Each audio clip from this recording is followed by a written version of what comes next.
बिस्मिल्लाहिर्रहमानिर्रहीम। Sir IFRS 15 देख रहे थे हम लोग। IFRS 15 revenue from contract with customers. IFRS 15 हमें रेवेन्यू को रिकॉग्नाइज करने के लिए प्रिंसिपल बेस्ड 5 स्टेप मॉडल की बात करता था। प्रिंसिपल बेस्ड 5 स्टेप मॉडल क्या था IFRS 15 का? Step 1 identify the contract with the customer. Step 2 identify the performance obligation. Step 3 determine the transaction price. Step 4 allocate transaction price to each performance obligation, and step 5 recognize revenue as each performance obligation is satisfied. हमने अपने last lecture में step 4 discuss कर रहे थे step 3 discuss कर रहे थे हम, डिटरमाइन द ट्रांजैक्शन प्राइस। तो थोड़ा क्विक रिकैप करते हैं कि हमने अपने लास्ट लेक्चर में क्या बातें कवर की और फिर हम आज के एजेंडा को आगे लेकर चलते हैं। सर स्टेप 3 था हमारे पास determine the transaction price. Transaction price की सबसे पहले हमने डेफिनेशन देखी कि transaction price is the amount of consideration and entity expect to be entitled in exchange for the goods and services. मैंने आपको बताया था कि जो आपने प्राइस या जो आपने जो भी सेलिंग प्राइस है वो अपनी वाउचर में या अपने पंफलेट में या अपनी शॉप पे मेंशन कर रखी है, that is not the transaction price. What is transaction price? Transaction price is the amount that you expect to be entitled. जो आप एक्सपेक्ट करते हो कि आप कस्टमर से रिकवर कर लोगे, जो आप एक्सपेक्ट करते हो कि आपको कस्टमर से मिलेगा, ये आपकी ट्रांजैक्शन प्राइस है। फिर एक और बात मैंने बताई थी, not amount included on behalf of third parties, example sales tax.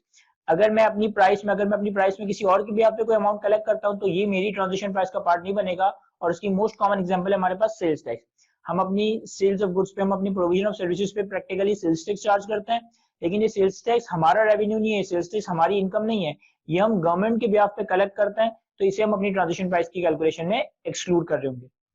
फिर आपने बात की थी कि ट्रांजैक्शन प्राइस जो है 4 चीजों से अफेक्ट होगी, 4 चीजों की नेचर, टाइमिंग और अमाउंट की वजह से आपकी ट्रांजैक्शन प्राइस में एडजस्टमेंट आ रही होगी।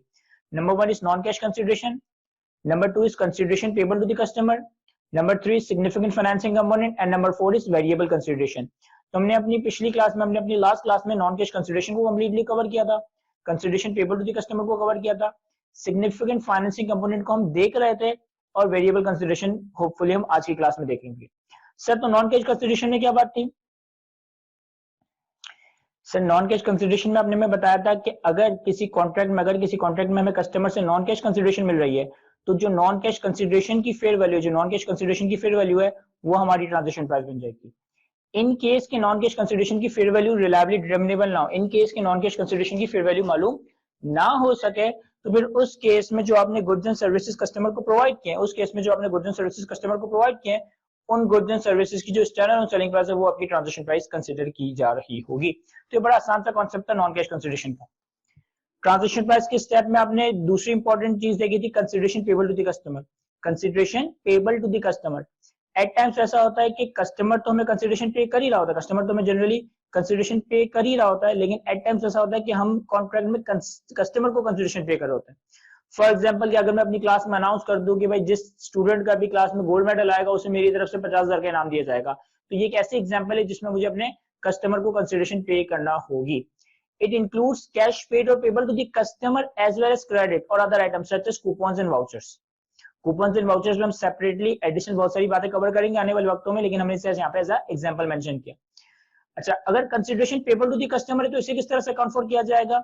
सर इसे अपनी ट्रांजैक्शन प्राइस से रिड्यूस कर दिया जाएगा। आम हालात में अगर कस्टमर को कोई कंसीडरेशन पे की जा रही है, तो आप अपनी डिसाइडेड प्राइस में से, हम अपनी डिसाइडेड जो भी हमारी कंसीडरेशन है उसमें से इस कंसीडरेशन को माइनस कर देंगे in order to calculate our transaction price. लेकिन फिर इसमें मल्टीपल सिनेरियोस थे। Unless the payment is in exchange for goods and services from the customer. हाँ, अगर आप कस्टमर को पेमेंट करते हो, अगर आप कस्टमर को कंसीडरेशन पे करते हो और कस्टमर से बदले में कोई गुड्स एंड सर्विसेज ले रहे हो, तो फिर ऐसा नहीं करोगे। अगर हम कस्टमर से कोई गुड्स एंड सर्विस ले रहे हैं और इस वजह से उसको कंसीडरेशन पे कर रहे हैं, तो फिर उसे हम अपनी ट्रांजैक्शन प्राइस से रिड्यूस नहीं करेंगे। फिर मैंने 2 सिनेरियोस और डिस्कस किए कि अगर आप कंसीडरेशन पे कर रहे हो कस्टमर को more than the fair value of goods and services to be receive from customer, अगर कस्टमर से हम गुड्स एंड सर्विसेज ले रहे हैं और गुड्स एंड सर्विसेज की फेयर वैल्यू से ज्यादा कस्टमर को कंसीडरेशन पे कर रहे हैं, तो जितना एक्सेस कंसिडरेशन पे करेंगे, जो डिफरेंशियल आ रहा होगा, जितना एक्सेस कंसिडरेशन पे करेंगे उसे हम अपनी ट्रांजेक्शन प्राइस से रिड्यूस कर देंगे। व्हाट इफ के कस्टमर से मिलने वाले गुड्स एंड सर्विसेज की फेयर वैल्यू डिटर्मिनेबल ही ना हो, व्हाट इफ के गुड्स एंड सर्विसेज की फेयर वैल्यू डिटर्मिनेबल ना हो, जो कस्टमर से हमें मिल रहा है, फिर उस केस में आप पूरी अमाउंट को अपनी ट्रांजेक्शन प्राइस से रिड्यूस कर रहे होंगे। तो इस स्लाइड को जरा एक दफा रीड करें आप लोग। इसके बाद सर हमारे पास तीसरा एरिया था significant financing component. Significant financing component, significant financing component में आपने क्या बात की थी सर, अगर आपके कॉन्ट्रैक्ट की पेमेंट टर्म्स कुछ इस तरह से है, आपके कॉन्ट्रैक्ट की पेमेंट टर्म्स कुछ इस तरह से है कि या तो बायर को या फिर सप्लायर को, या फिर सप्लायर को, इन दोनों में से किसी एक को अगर फाइनेंसिंग का कोई बेनिफिट हो रहा है, इन दोनों में से किसी एक को अगर फाइनेंसिंग का कोई बेनिफिट हो रहा है, तो हम अपने फाइनेंसिंग एलिमेंट को एडजस्ट करेंगे in order to calculate our transaction price. मैंने साथ ही एग्जांपल दी थी कि अगर गुड्स एंड सर्विसेज की डिलीवरी एक डेट पे हो रही हो और पेमेंट किसी लेटर डेट पे हो रही हो, तो इसका मतलब है कि यहाँ फाइनेंसिंग कंपोनेंट का एलिमेंट हो सकता है। वाइस वर्सा, पेमेंट एक डेट पे हो रही हो लेकिन गुड्स एंड सर्विसेज की डिलीवरी किसी लेटर डेट पे हो रही है, तो यहाँ भी फाइनेंसिंग कंपोनेंट एग्जिस्ट कर सकता है। तो हमने क्या लिखा है sir, if the timing of the payment specified in the contract provides either customer और द एंटिटी, दोनों के पार्ट पे इंटरेस्ट का बेनिफिट या इंटरेस्ट का एक्सपेंस हो सकता है। With significant benefit of financing the transfer of goods and services, transaction price is adjusted to reflect the effect of financing component. यहाँ इंटेंशनली एडजस्टेड का लफ्ज लिखा है, एडिड या सब्ट्रैक्टेड का लफ्ज नहीं लिखा। हमने लास्ट सेशन में, हमने अपनी लास्ट क्लास में दो एग्जांपल्स कवर की थी। एक जगह पे मैं एडवांस में पेमेंट रिसीव कर रहा था तो मैं फाइनेंसिंग एलिमेंट को अपनी प्राइस में ऐड कर रहा था। एक जगह पे मैं एडीएस में पेमेंट रिकवर कर रहा था तो मैं इंटरेस्ट के एलिमेंट को सब्ट्रैक्ट कर रहा था in order to calculate our transaction price. फिर इसने कहा significant financing component can be either explicitly stated in the contract or implied by the payment terms। आपने फैक्ट एंड केस को असेस करना है, आप अपने फैक्ट एंड सर्कमस्टेंसेस को असेस करोगे। हो सकता है इंटरेस्ट की बात, हो सकता है इंटरेस्ट की बात कॉन्ट्रैक्ट में स्पेसिफिकली मेंशन हो सकता है पेमेंट टर्म से इंप्लाई हो रहा हो कि यार इसमें कोई ना कोई सूद का एलिमेंट छुपा हुआ है। और फिर एक आखिरी बात कही इन्होंने कि अगर आपकी पेमेंट टर्म्स 12 महीने या 12 महीनों से कम है, अगर आपका पेमेंट टर्म 12 महीने या 12 महीनों से कम है, तो वहां आप फाइनेंसिंग कंपोनेंट के एलिमेंट को इग्नोर कर सकते हो, उसे इनसिग्निफिकेंट कंसीडर करके आप उसे इग्नोर कर सकते हो। तो एक दफे से रीड कीजिएगा। फिर हमारे पास इसके बाद हमने बात की थी कि सर हमें कैसे मालूम पड़ेगा कि हमारे किसी अरेंजमेंट में सिग्निफिकेंट फाइनेंसिंग कंपोनेंट है। तो मैंने आपको कहा था कि इन दो फैक्टर्स की बेसिस पे, इन दो सिचुएशन की बेसिस पे आप असेस कर सकते हो कि whether your consideration includes financing component और not. Factors to consider determining whether a contract contains a financing component और not. Difference between the promise consideration and the cash selling price. अगर किसी चीज की कैश सेलिंग प्राइस और contract की price में different आ रहा हो, अगर किसी चीज की cash selling price and contract की प्राइस में डिफरेंट आ रहा हो, तो ये इंडिकेटर, ये एक फैक्टर हो सकता है कि यहाँ कोई फाइनेंसिंग एलिमेंट है। Length of the time between the transfer of goods and services and the payment. अगर पेमेंट डेट अलग है और गुड्स एंड सर्विसेज के कंट्रोल की डेट अलग है, पेमेंट डेट अलग है और गुड्स एंड सर्विसेज के डिलीवरी की डेट डिफरेंट है, तो यहाँ फाइनेंसिंग कंपोनेंट हो सकता है। ये पॉइंट हमने अभी रीड नहीं किया, ये हम एक सवाल के बाद रीड करेंगे। फिर इसके बाद हमने डिस्काउंट रेट के हवाले से कुछ बातें की थी कि डिस्काउंट रेट कौन सा इस्तेमाल होगा जो कि मार्केट टर्म्स को रिप्रेजेंट करे। कि अगर एक आम हालात में आप मार्केट से कोई बोरिंग करते हैं तो बोरिंग के वक्त जो आप पे डिस्काउंट रेट, जो आप पे इंटरेस्ट रेट चार्ज होता, वो आप अपने डिस्काउंट रेट को इस्तेमाल कर रहे होंगे। Discount rate at the time of contract decide किया जाएगा, बाद में उसे रीमेजर वगैरह नहीं किया जाएगा।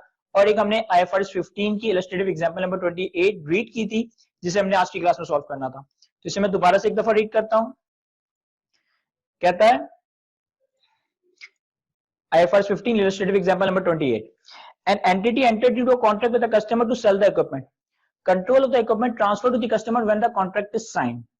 The price stated in the contract is 1 million plus 5% contractual rate of interest payable in 3 annual installments of 367,209, payable by the end of each year. Case 1. Contractual discount rate reflect the rate of interest in the separate financing transaction. कह रहा है case 1 आपके पास ये था कि जो contract में 5% का रेट गिवन है, जो कॉन्ट्रैक्ट में 5% का रेट गिवन है, ये सेपरेट फाइनेंसिंग के रेट को रिफ्लेक्ट करता है, यानी कि ये मार्केट रेट को रिफ्लेक्ट करता है। रीड करता हूं। The entity observes that 5% contractual discount rate of interest reflect the rate that would be used in the separate financing transaction between the entity and the customer at contract inception. That is, the contractual rate of 5% reflect the credit characteristics of the customer.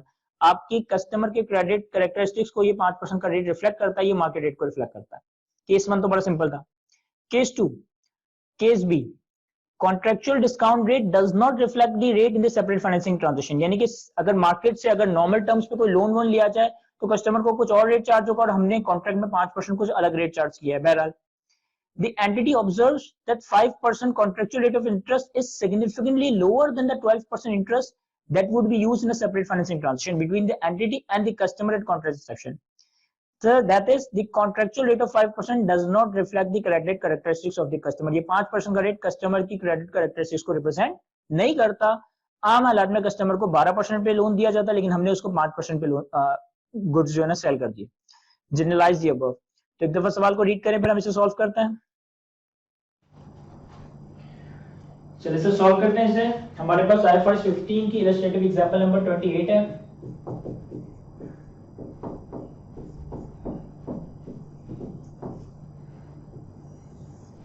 पहले तो मैं थोड़ा fact discuss कर लूं कि इस सवाल में फैक्ट क्या है सर। हमने कस्टमर को 0.0 पे या ईयर 0 पे एक मशीनरी सेल की है, एक एसेट सेल किया है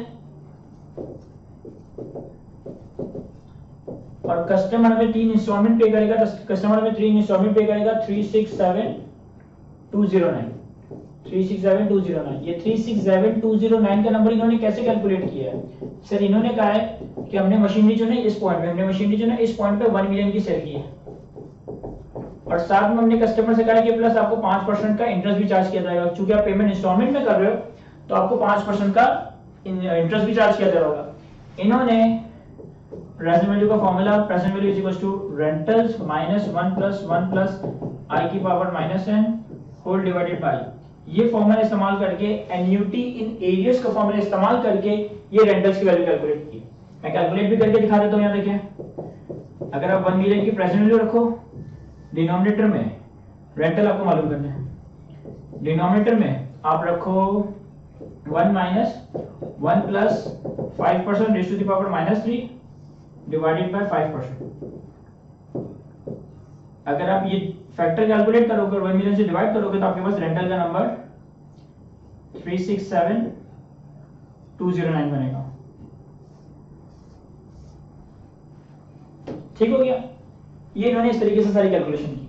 अब केस 1 में वो मैं कहता है कि जो 5% का इंटरेस्ट चार्ज किया गया है ना वो मार्केट रेट को रिप्रेजेंट करता है, तो केस 1 में क्या होगा सर? केस 1 में आपकी आसान सी एंट्री बन जाएगी। केस 1 में आपके पास ईयर 0 पे एंट्री बनेगी, रिसीवेबल डेबिट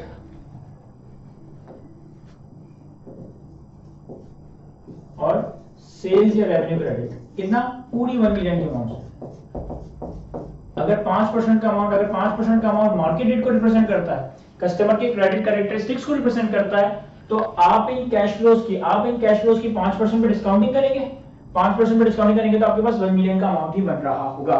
5% डिस्काउंटिंग करेंगे तो 1 मिलियन का अमाउंट ही बनेगा। तो डे 1 पे हमारे पास रिसीवेबल डेबिट, रेवेन्यू या सेल्स क्रेडिट हो जाएगा 1 मिलियन। इसके बाद आपको एक अमोर्टाइजेशन शेड्यूल बनाना पड़ेगा।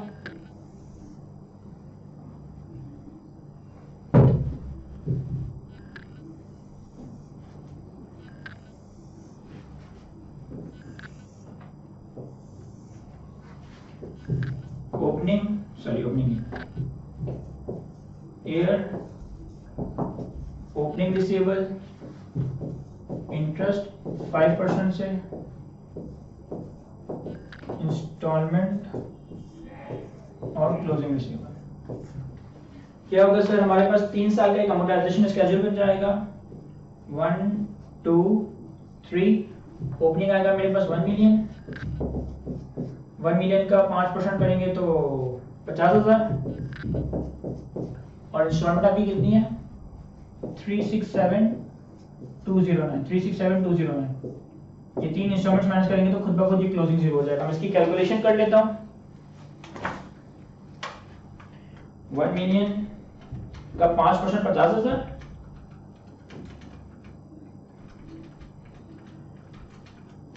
माइनस 367209 तो ये बनता है 682,791। 682,791 का 5% तो ये बनेगा 34,140 माइनस 367209 तो ये बनेगा 349,722 349,722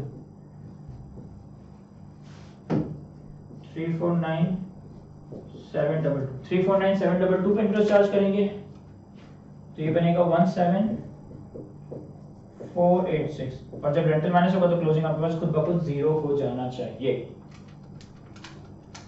तो क्लोजिंग हमारे पास 0। अब इस केस में हर साल के आखिर में क्या एंट्री बनेगी? सर हर साल के आखिर में एंट्री बनेगी पहले साल के आखिर में। पहले साल के आखिर में हमें रेंटल का पहला इंस्टॉलमेंट मिलेगा, हमें पहला इंस्टॉलमेंट मिलेगा 367,209 का। तो कैश डेबिट 367,209 इंटरेस्ट इनकम पीने में क्रेडिट कितनी? As per amortisation schedule 50,000 as per amortisation schedule 50,000 और रिसीवेबल क्रेडिट और डिफरेंशियल अमाउंट में जितना रिसीवेबल क्रेडिट कर दूंगा बैलेंसिंग नंबर्स। तो बैलेंसिंग बन रहा है 367,209 माइनस 50,000, ये बन रहा है 317,209।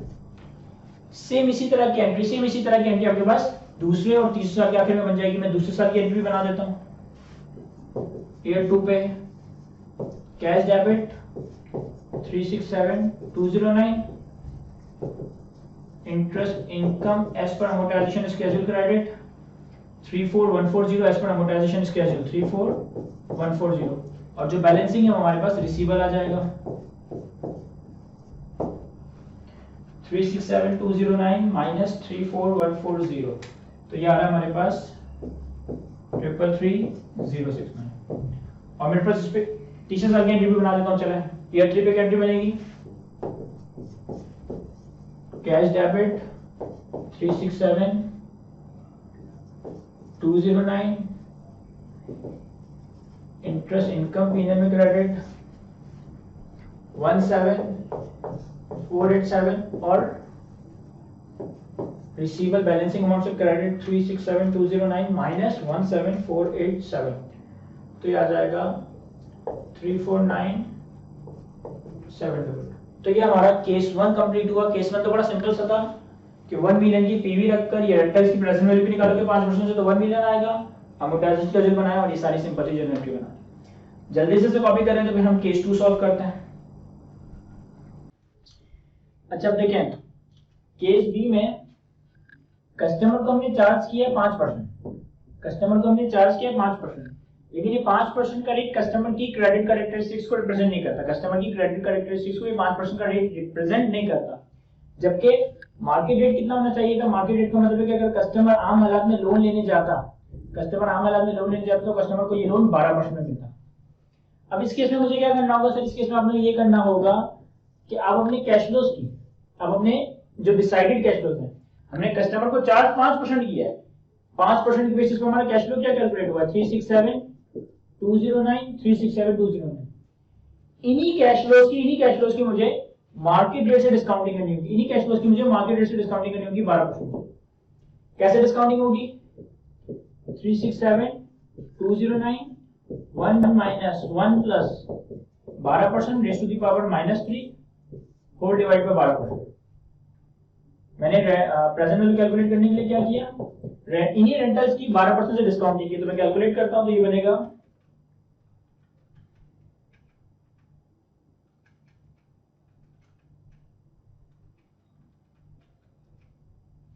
डबल 81974 ये हमारे पास प्रेजेंट वैल्यू बन गई।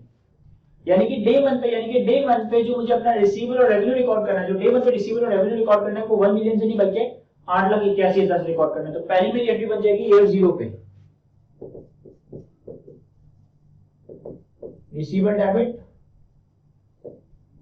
Revenue credit 881,974,881,97। फिर क्या होगा सर? फिर आप इस प्रेजेंट वैल्यू रखकर एक अमोर्टाइजेशन स्केड्यूल बनाओगे। वही सिमिलर कॉलम्स आ जाएंगे हमारे पास। ईयर ओपनिंग रिसीवेबल, इंटरेस्ट 12% का, इंटरेस्ट 12% से चार्ज होगा यहाँ पे, इंस्टॉलमेंट और क्लोजिंग रिसीवेबल। 3 साल का अमोर्टाइजेशन स्केड्यूल बनेगा हमारे पास 1 2 3। हमारे पास रेंटल आएगा 367209 300 रुपया आखिर और प्रेजेंट वैल्यू ओपनिंग आ जाएगी हमारे पास 881974। इसे मैं पूरा कर लेता हूँ 881974 मल्टीप्लाई बाय 12% 105837। और अगर हमने सही किया होगा तो अमोर्टाइजेशन स्केड्यूल खुद ब खुद आपका 0 हो जाएगा। मैंने पहले अपनी डिसाइडेड कैश फ्लोज की 12% से डिस्काउंटिंग की, फिर उससे रिसीवेबल और सेल्स रिकॉर्ड किया और अब उसे 12% पे अनवाइंड करके रेंटल्स को प्लॉट करूंगा तो मेरे पास क्लोजिंग 0 हो जाएगा। सर अब आने वाले 3 सालों के आखिर में एंट्री क्या बनेगी? पहले साल के आखिर में, ईयर 1 के आखिर में कैश डेबिट होगा मेरे पास कितना जो डिसाइडेड था, that is 367209। Interest income PNL में क्रेडिट होगी as per amortisation schedule at 12% 105837। और डिफरेंशियल अमाउंट हमारे पास रिसीवेबल क्रेडिट हो जाएगा जिसमें बैलेंसिंग लिख देता हूं 367209 माइनस 105837 261372। ईयर 2 ईयर 3 में भी यही एंट्री बन जाएगी। मैं जल्दी से बना देता हूं एंट्री भी 367209। इंटरेस्ट इनकम पीएनएल में एज पर अमोर्टाइजेशन स्केड्यूल 74472 और डिफरेंशियल अमाउंट से हमारे पास रिसीवेबल क्रेडिट हो जाएगा 367209 माइनस 74472 292737। और तीसरे साल के आखिर में कैश डेबिट 367209, इंटरेस्ट इनकम 74472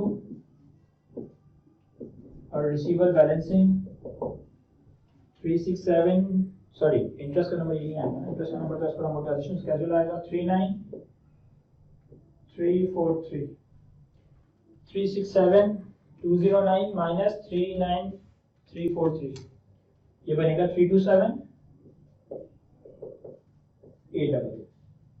तो ये हमने 3 साल की आसान सी एंट्री बनी। जल्दी से कॉपी करें, इन केस को कोई चीज ना समझा तो पूछेगा, अदरवाइज फिर हम आगे बढ़ते हैं। अच्छा, किसी ने सवाल पूछा कि सर यहाँ पे हमने 12% पे वर्किंग क्यों की है जबकि कॉन्ट्रैक्ट में तो 5% का रेट लिखा था। किसी ने सवाल पूछा कि सर केस ए और केस बी में डिफरेंस तो जरा बताएं। देखिए case A and case B दोनों ही केसेस में मैंने कस्टमर से 5% की बात की है, दोनों ही केसेस में मैंने कस्टमर को 5% के रेट चार्ज करने की बात की है। ये तो केस दोनों में, ये वाले इफेक्ट तो दोनों में सेम है। केस 1 में क्या है कि केस 1 में कस्टमर का मार्केट रेट भी 5% ही है, यानी कि कस्टमर अगर मार्केट से लोन लेने जाता तो भी 5% का ही रेट मिलता उसको। यानी कि प्रैक्टिकल लाइफ में अगर वो बोरिंग करता तो फाइनेंसिंग की जो इंपैक्ट है, फाइनेंसिंग का जो कंपोनेंट है, फाइनेंसिंग का जो एलिमेंट है वो किस रेट पे कैलकुलेट होता? 5% पे। तो पहले वाले केस में हमने ऑफर भी 5% किया और एक्चुअल में 5% ही फाइनेंसिंग के एलिमेंट को रिफ्लेक्ट भी कर रहा है, मैंने सारी वर्किंग 5% पे की। दूसरे वाले केस में थोड़ी यूनिक बात हुई है, ये बेसिकली वही रेट है जो आप manufacturer dealer lessor with artificial low rate of interest के केस में पढ़कर आए हो। आप एक लीज में एरिया कवर कर चुके हो ऑलरेडी अपने कैफ लेवल के स्टडीज पे, और फाइनल में हम उसको दोबारा कवर करेंगे कि हम मैन्युफैक्चरर डीलर लेसोर का कॉन्सेप्ट पढ़ते थे with artificial low rate of interest. वहां क्या बात होती थी सर? वहां ये बात होती थी कि हम मार्केट में चल रहा है 12% का रेट, मार्केट में चल रहा है 12% का रेट, हमने कस्टमर को घेरने के लिए, हमने कस्टमर को इंड्यूस करने के लिए लो रेट ऑफर किया, 5% का रेट ऑफर किया। हमने कहा तुम मार्केट से लोन लेने जाओगे तुम्हें 12% का मिलेगा, हम तुम्हें 5% के लोन पे मशीन सेल करते हैं। इसका मतलब ये नहीं है कि मैं अपनी इंटरेस्ट इनकम में अपना रेवेन्यू 5% के हिसाब से रिकॉर्ड करूंगा, नहीं। अगर मैं कस्टमर को 12% मार्केट रेट की अगेंस्ट 5% चार्ज कर रहा हूं तो ये इसका मतलब ये है कि भाई मेरा फाइनेंस का एलिमेंट, मेरा इंटरेस्ट का एलिमेंट तो 12% भी ही रहेगा, बस डिफरेंशियल अमाउंट से मैं अपने रेवेन्यू को प्रोपोर्शनली कम कर दूंगा। मुझे अपने फाइनेंस के एलिमेंट को 5% में नहीं, फाइनेंस के एलिमेंट को 12% में रिकॉर्ड करना है, भले कस्टमर को 5% बोला है, अपने इंटरेस्ट के एलिमेंट को, अपने फाइनेंस के एलिमेंट को 12% में रिकॉर्ड करना है। करूंगा कि डे वन पे 1 मिलियन से नहीं बल्कि 12% से जब डिस्काउंटिंग करूंगा तो प्रेजेंट वैल्यू 1 मिलियन से कम आएगी, रिड्यूस वैल्यू पे मैं अपना रिसीवेबल और रेवेन्यू रिकॉर्ड करूंगा। बेसिकली कर ये रहा हूँ कि डे 1 पे अपना ग्रॉस प्रॉफिट इंक्रीज नहीं कर रहा, डे 1 पे अपना सेल्स रेवेन्यू, अपना ग्रॉस प्रॉफिट इन्फ्लेट नहीं कर रहा, उसे मैं प्रेजेंट वैल्यू टर्म में रिकॉर्ड कर रहा हूँ, और फिर आने वाले वक्तों में 12% की इनकम रिकॉर्ड कर रहा हूँ। ये प्रूडेंट अप्रोच भी है। प्रूडेंट अप्रोच क्या कहता है कि भाई एसेट और इनकम को जितना हो सके डेफर करो, जब तक कि वो एक्चुअल में अर्न ना हो जाए, जब तक कि वो एक्चुअल में रियलाइज ना हो जाए, हम इनकम या एसेट को रिकॉग्नाइज नहीं करते हैं। आगे बढ़ते हैं सर। इसके बाद हमारे पास स्टेप 3 सिग्निफिकेंट फाइनेंसिंग कंपोनेंट में बहुत ही इंपॉर्टेंट बात है sir. A significant financing component does not exist when, ये इंपॉर्टेंट इस वजह से क्योंकि आपके एग्जामिनर ने इसको मल्टीपल टाइम डिफरेंट तरह से पूछा और डिफरेंट तरह से इसको टेस्ट किया और इसका कॉन्सेप्ट भी बड़ा जबरदस्त है।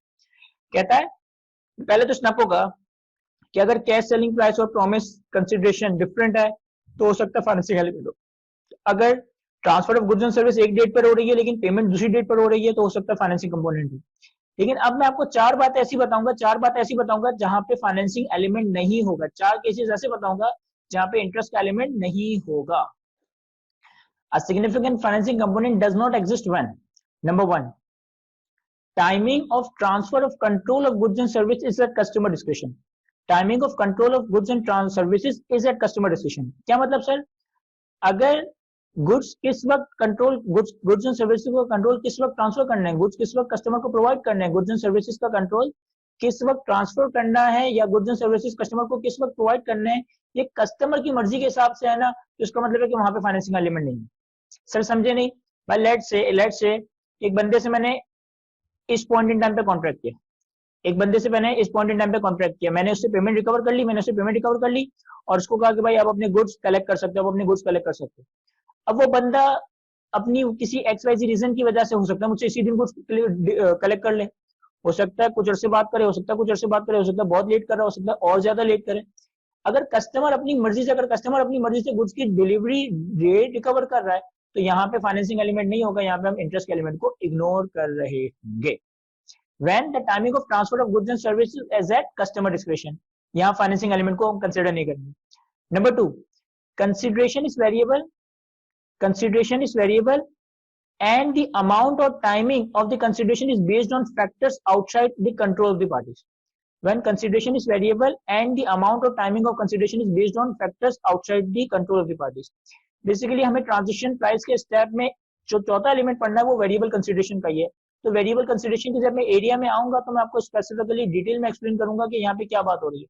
आसान अल्फाजों में मैं समझा सकता हूँ कि अगर कंसिडरेशन किसी चीज के ऊपर डिटरमाइन होनी है और वो इवेंट फ्यूचर में होना है, अगर कंसिडरेशन कितनी है, कब है, ये किसी फ्यूचर इवेंट के बेसिस पे डिटरमाइन होना है, तो फिर हम कहेंगे कि यहाँ पे फाइनेंसिंग एलिमेंट नहीं है। लाइक लेट से कि मैं कहता हूँ कि भाई, जैसे मैंने एग्जांपल दी कि मैंने कहा कि भाई हम जो है ना FFR का कोर्स लेके चलेंगे, जिस स्टूडेंट का गोल्ड मेडल आ रहा होगा उस स्टूडेंट को मैं जो है ना 50,000 रुपए एज अ प्राइस दे रहा हूँ। अब ये 50,000 रुपए का अमाउंट डिटरमाइन, ये 50,000 रुपए का अमाउंट पे करना है या नहीं करना, कब पे करना, ये सब कुछ कब पॉसिबल है सर? जब तक आपका एग्जाम ना हो जाए सर, जब तक आपका रिजल्ट ना आ जाए। तो आपके एग्जाम का होना, आपके रिजल्ट का आना, ये फ्यूचर इवेंट्स हैं। ये फ्यूचर इवेंट्स की ही बेसिस में मालूम पड़ेगा कि आइदर मुझे अमाउंट पे करना भी है या नहीं, आइदर मुझे अमाउंट कब पे करना है। तो अगर मेरी कंसिडरेशन वेरिएबल है तो वहां भी हम फाइनेंसिंग के एलिमेंट को कंसिडर नहीं करेंगे। तीसरी बात, difference between the consideration and the cash selling price arises for other non-financing reasons. Difference between consideration and cash selling price arises for other non-financing reasons. For example, performance protection payments, completion of post-completion remedial work on a building. देखिए मैं इसकी example देता हूं तो हमें ये वाली बात समझ आएगी। प्रैक्टिकली ऐसा होता है कि बहुत सारे कॉन्ट्रैक्ट में पेमेंट को डेफर किया जा रहा होता है परफॉर्मेंस की क्वालिटी को चेक करने के लिए। प्रैक्टिकली ऐसा होता है कि बहुत सारे कॉन्ट्रैक्ट में पेमेंट को डेफर किया जा रहा होता है कॉन्ट्रैक्ट की क्वालिटी को चेक करने के लिए। अब इस तरह का अगर केस है तो पेमेंट का डेफर होना या पेमेंट का एडवांस में मिलना फाइनेंसिंग को रिप्रेजेंट नहीं कर रहा, ये एक नॉन फाइनेंसिंग रीजन की वजह से पेमेंट डेफर की गई है। सर एग्जांपल से समझा, देखिए मैं एग्जांपल से आपको समझाता हूँ। प्रैक्टिकली होता क्या है कि जितने कंस्ट्रक्शन कॉन्ट्रैक्ट होते हैं, लाइक आपने कोई बेंगलोर कंस्ट्रक्ट करवाया, लाइक आपने कोई फैक्ट्री कंस्ट्रक्ट करवाई, आपने कोई बिल्डिंग कंस्ट्रक्ट करवाई, तो कॉन्ट्रैक्ट लेट्स से कि मेरा एक पीरियड ऑफ टाइम तक चल रहा है, और 100 मिलियन का कॉन्ट्रैक्ट है। तो प्रैक्टिकली होता यह है कि यार इस 100 मिलियन में से शायद 90% या 95% अमाउंट, यानी कि 90 मिलियन या 95 मिलियन अमाउंट तो शायद कॉन्ट्रैक्ट के साथ साथ पे कर दिया जाए। लेकिन कुछ 5 या 10% का अमाउंट होता है जो कि रिटेन कर लिया जाता है, कुछ 5 या 10% का अमाउंट होता है जो कि रिटेन कर लिया जाता है। क्यों रिटेन किया जाता है? कि भाई जब बिल्डिंग की कंस्ट्रक्शन कंप्लीट हो जाएगी, जब कंस्ट्रक्शन वर्क कंप्लीट हो जाएगा तो उसको 6 महीने या 1 साल तक चेक किया जाएगा, और 6 महीने और 1 साल चेक करने के बाद पता चलेगा ना कि यार बिल्डिंग वाकई में सही कंस्ट्रक्ट हुई है, तो वो 5 या 10% का अमाउंट आपको 6 महीने 1 साल के बाद रिफंड किया जाएगा, या कस्टमर जो है ना कंपनी को पे कर रहा होगा। अगर इस तरह का कोई केस है, अगर इस तरह का कोई केस है कि कुछ पोर्शन आपके पेमेंट का रोक दिया गया इन ऑर्डर टू चेक कि कॉन्ट्रैक्ट प्रॉपर्ली एग्जीक्यूट हुआ या नहीं, तो ये फाइनेंसिंग की रीजन की वजह से डेफर नहीं की गई पेमेंट, ये परफॉर्मेंस प्रोडक्शन पेमेंट है, यहाँ भी हम फाइनेंसिंग एलिमेंट कंसिडर नहीं करेंगे।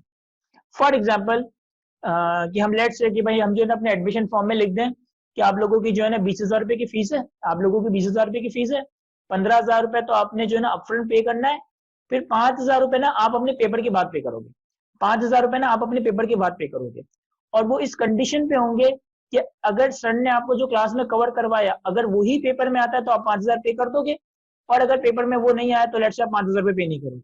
तो अब यहाँ अगर मैं अपनी एग्जांपल लूं, अगर मैं ये एग्जांपल क्रिएट करूं कि हम लेट्स से सिर्फ एग्जांपल दे रहा हूँ, एक्चुअल में ऐसा नहीं होगा, एक्चुअल में तो पूरे पैसे एक साथ देने पड़ेंगे आपको।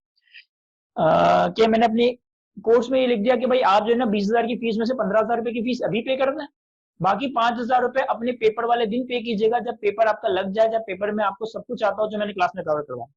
अब यहाँ पे मैंने 5,000 की पेमेंट अगर लेट से डेफर की भी है तो मैंने किसी फाइनेंसिंग रीजन की वजह से नहीं, एक नॉन फाइनेंसिंग रीजन की वजह से की है, अपने कॉन्ट्रैक्ट की परफॉर्मेंस, अपने कॉन्ट्रैक्ट की क्वालिटी वगैरह चेक करने की वजह से की है, तो ये फाइनेंसिंग एलिमेंट को रिप्रेजेंट नहीं करेगा। तो टोटल 4 ऐसे सिनेरियोज हैं, टोटल 4 ऐसे सिनेरियोज हैं जहां पे आपने इंटरेस्ट के एलिमेंट को इग्नोर कर देना। Number 1, timing of transfer of control of goods and services at customer discretion. Number 2, consideration is variable and the amount of timing of consideration is based on the factors outside the control of the parties. And number 3, difference between the consideration and the cash selling price arises for other non-financial reason, that is performance production, example completion of post completion remedial work on a building. Total 4 cases होंगे जब financing element exist नहीं करेगा। लेकिन sir ये तो 3 ही लिखे हैं, ये तो 3 ही लिखे हैं। चौथी बात आप खुद नोट करेंगे, चौथी बात आप खुद नोट करेंगे, मैं लिखवा रहा हूं आपको, when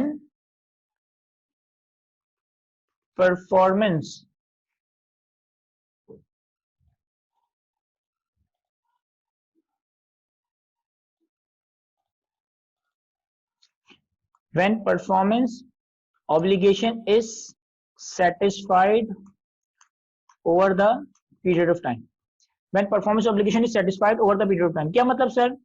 देखिए मैं आपको एक्सप्लेन करता हूं, आसान से एग्जांपल उसके बाद नोट कीजिएगा। भाई हमारा एफएफआर का कोर्स तकरीबन जो है ना 10 महीने चलेगा, तकरीबन 10 महीने से 1 साल के करीब करीब चले। अब जैसे ही डेमो लेक्चर खत्म होंगे, जैसे 5-6 क्लासेस के डेमो लेक्चर खत्म होंगे, एडमिन आपसे कहेगी कि भाई फी पे करो, अदरवाइज आप लेक्चर नहीं दे सकते। आपने लेट से कि कोर्स के स्टार्ट में मुझे 20,000 रुपए की फी पे कर दी, आपने कोर्स के स्टार्ट में मुझे 20,000 रुपए की फी पे कर दी, लेकिन हमारा कोर्स कैसे चलेगा सर? हमारा कोर्स तो पूरे 10 महीने में चल रहा होगा, over the period of time चल रहा होगा। क्या यहाँ पे फाइनेंसिंग एलिमेंट है? क्या यहाँ पे फाइनेंसिंग एलिमेंट है? The answer is no, the answer is no, यहाँ पे फाइनेंसिंग एलिमेंट नहीं है। अगर goods and services over the period of time transfer किए जा रहे हैं, अगर goods and services over the period of time transfer किए जा रहे हैं, तो यहाँ पे फाइनेंसिंग एलिमेंट को कंसीडर नहीं करेंगे, यहाँ पे आप सूद के एलिमेंट को इग्नोर कर दोगे when the performance obligation is satisfied over time. इस बात को लाजमी नोट करें।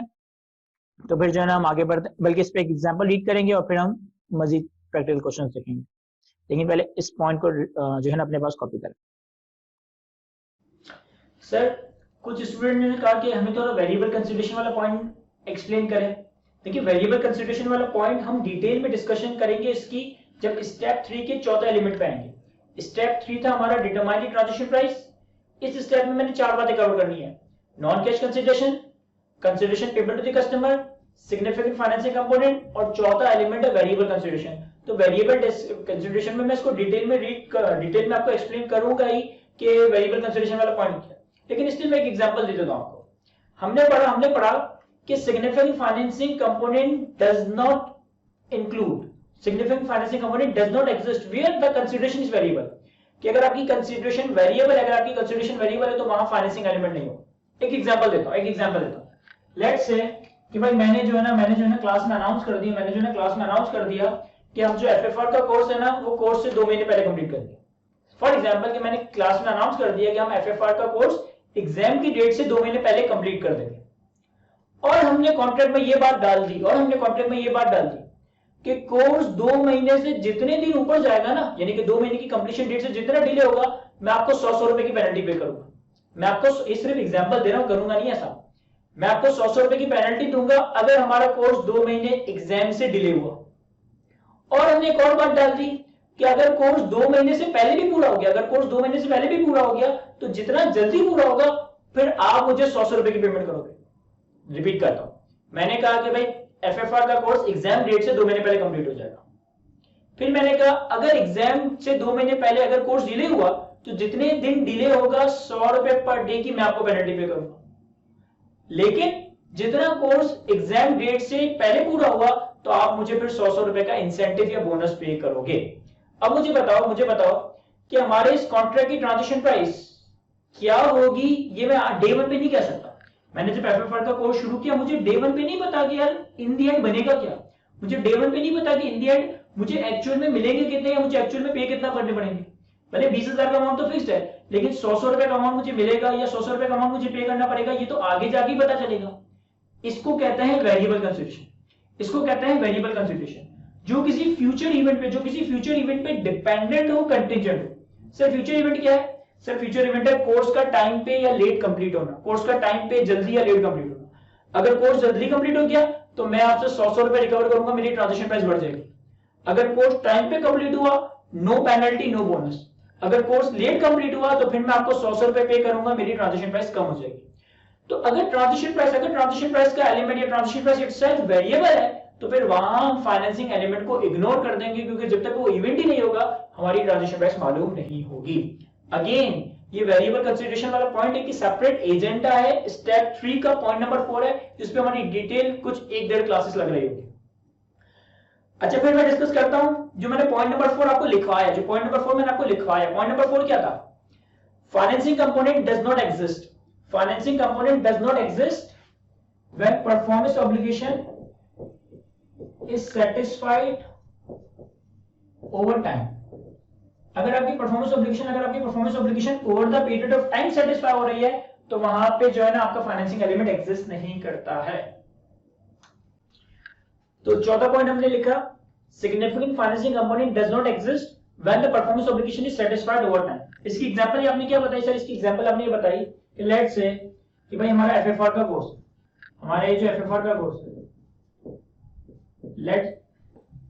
लेट्स से कि एफएफआर का जो कोर्स है ना वो 12 महीने चलेगा। लेट्स से कि एफएफआर का जो कोर्स है वो 12 मंथ चलेगा, ठीक है।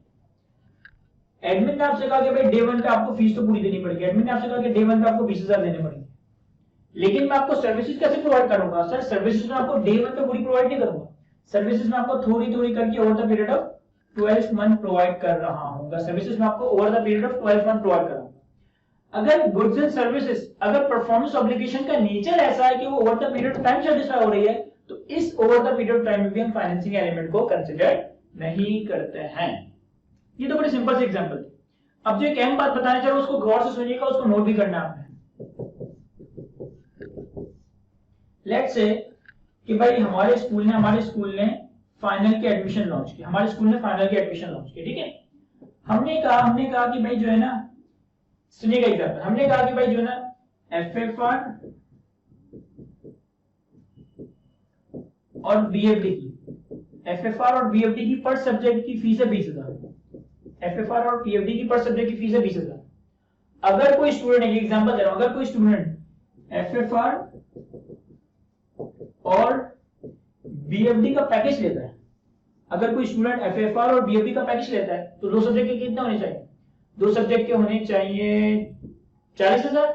हमने कहा कि भाई हम जो है ना 30,000 चार्ज करेंगे। यानी कि 15,000 एफएफआर के, 15,000 बीएफडी। एक सब्जेक्ट की फीस है 20,000, 2 सब्जेक्ट की बनती है 40,000, लेकिन हमने कहा कि अगर कोई बंदा पैकेज लेता है तो हम उसको 30,000 चार्ज करेंगे, यानी कि 15,000 एफएफआर के, 15,000 बीएफडी।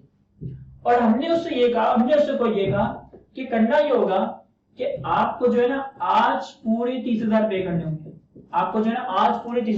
होंगे। होगा ये कि पहले एक साल में आपको एफएफआर का कोर्स पढ़ाया जाएगा। फिर अगले 6 महीने में मैं कर देता हूं ईयर 1.5 मैं कर देता हूँ ईयर 1.5। अगले 6 महीने में आपको बीएफडी का कोर्स पढ़ा दिया जाएगा, आपको बीएफडी का कोर्स पढ़ा दिया जाएगा। हमने अरेंजमेंट क्या बनाया है कि 30,000 रुपए आपने रिकवर किए, एफएफआर और बीएफडी दो सब्जेक्ट यानी कि 15,000 रुपए। एफएफआर का पढ़ाना यहाँ शुरू हो जाएगा, यहाँ खत्म होगा, बीएफडी का पढ़ाना यहाँ शुरू होगा और यहाँ खत्म हो जाएगा, ठीक है। लेकिन ये जो 30,000 रुपए है, ये जो 30,000 रुपए है, ये आपको अपफ्रंट पे करने हैं यहाँ पे। अब गौर से समझेगा मेरी बात को, इस 30,000 में से जो 15,000 है जो कि एफएफआर के, ये मैंने आपसे यहाँ रिकवर किए, और यहां से ही सर्विसेज प्रोवाइड करना शुरू कर दी, तो इस 15,000 में तो फाइनेंसिंग एलिमेंट नहीं है, क्यों? पैसे रिकवर किए और सर्विसेज प्रोवाइड करना शुरू कर दी। लेकिन जो इस 15,000 में से इस 30,000 में से मैंने आपसे 15,000 रिकवर किए थे बीएफडी के, बीएफडी का पढ़ाना शुरू कब होगा?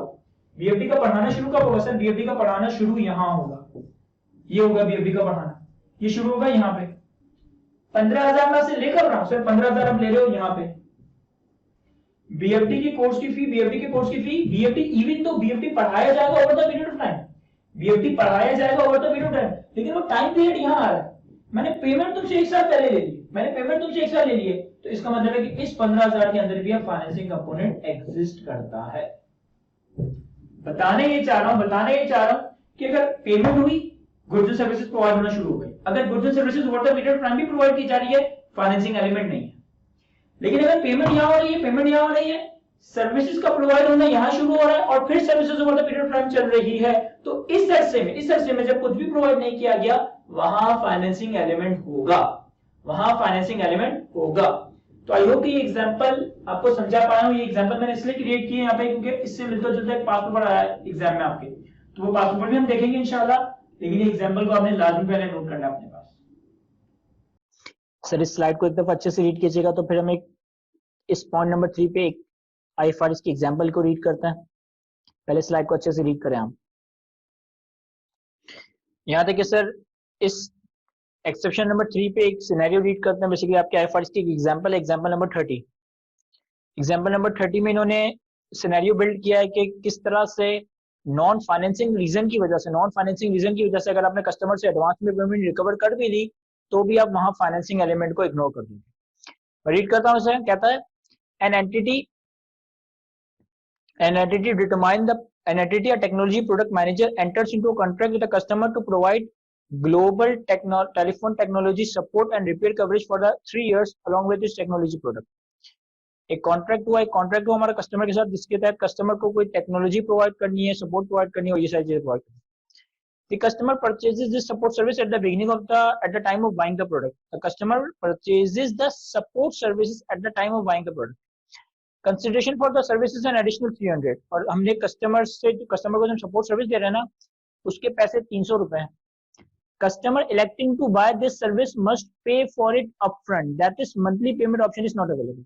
अगर एक कस्टमर को सपोर्ट सर्विसेज चाहिए, यानी कि उसको 300 रुपए एडिशनल देने पड़ेंगे और 300 रुपए उसको एडिशनल अपफ्रंट पे करने पड़ेंगे। कोई मंथली कोई इंस्टॉलमेंट का सीन नहीं है, ठीक है सर।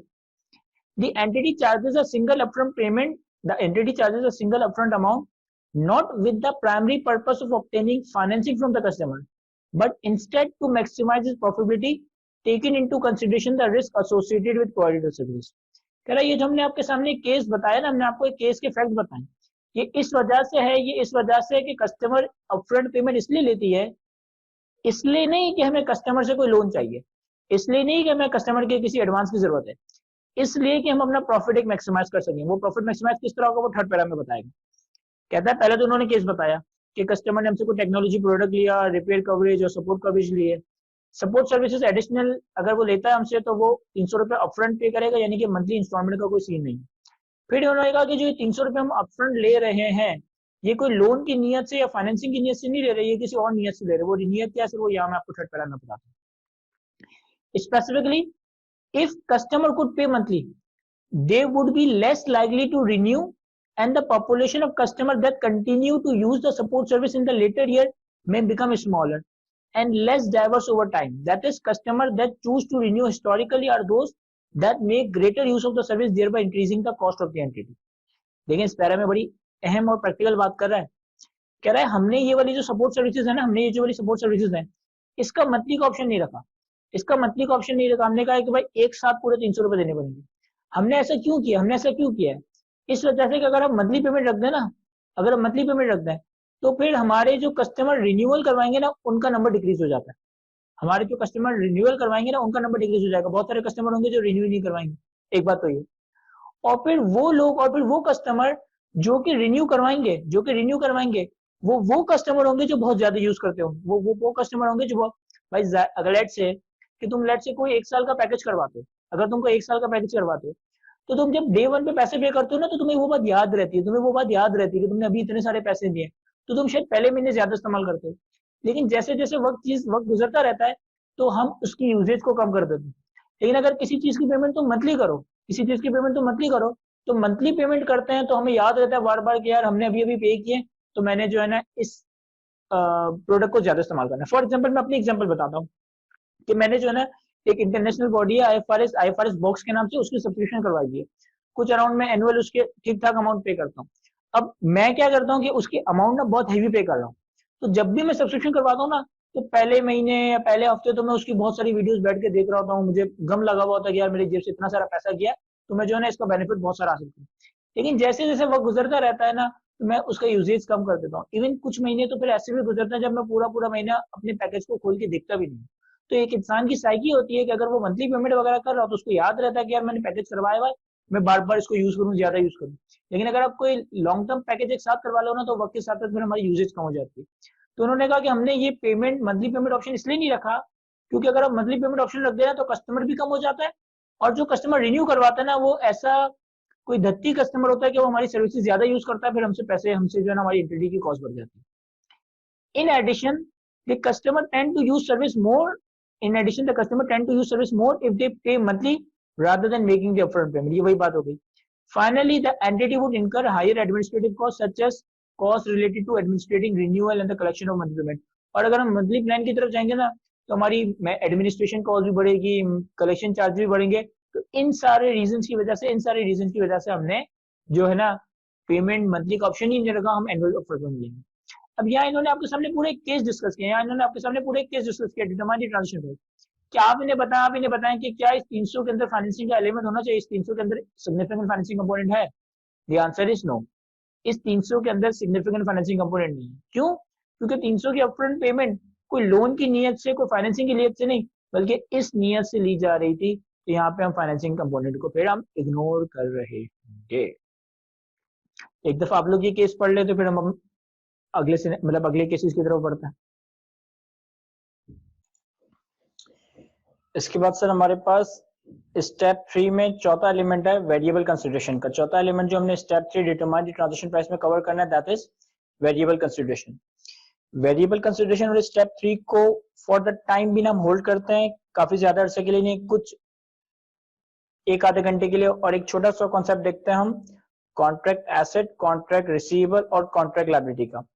एक छोटा सा कॉन्सेप्ट देखते हैं हम कॉन्ट्रैक्ट एसेट, कॉन्ट्रैक्ट लायबिलिटी और कॉन्ट्रैक्ट रिसीवेबल का। उसके बाद हम step 3 determine the transaction price और वेरिएबल कंसिडरेशन से कंटिन्यू करेंगे।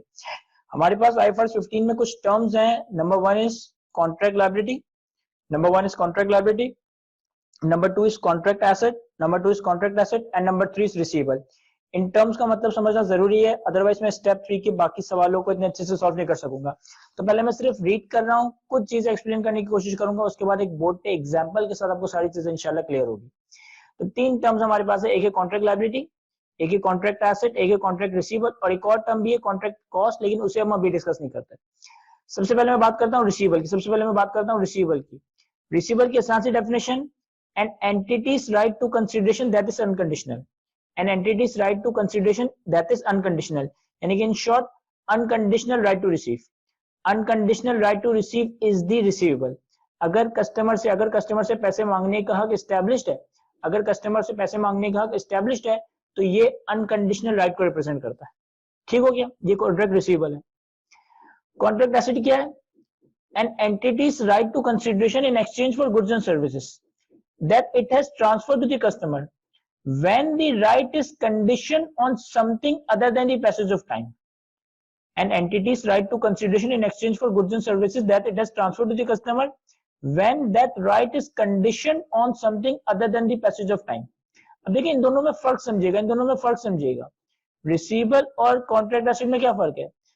अगर अनकंडीशनल राइट टू रिसीव है, यानी कि कस्टमर से पैसे मांगने का हक एस्टैब्लिश हो चुका है, ये रिसीवेबल है, कॉन्ट्रैक्ट एसेट क्या चीज है? आपने कस्टमर को गुड्स एंड सर्विसेज प्रोवाइड कर दिए हैं, लेकिन जो पैसे मांगने का हक है, जो पैसे मांगने का राइट है, ये अभी कंडीशनल है, किसी ना किसी चीज पे कंडीशन होगा, तो फिर ये कॉन्ट्रैक्ट एसेट है। अगर कस्टमर से मैं बिला झिझक पैसे मांग सकता हूं तो दैट इज रिसीवेबल।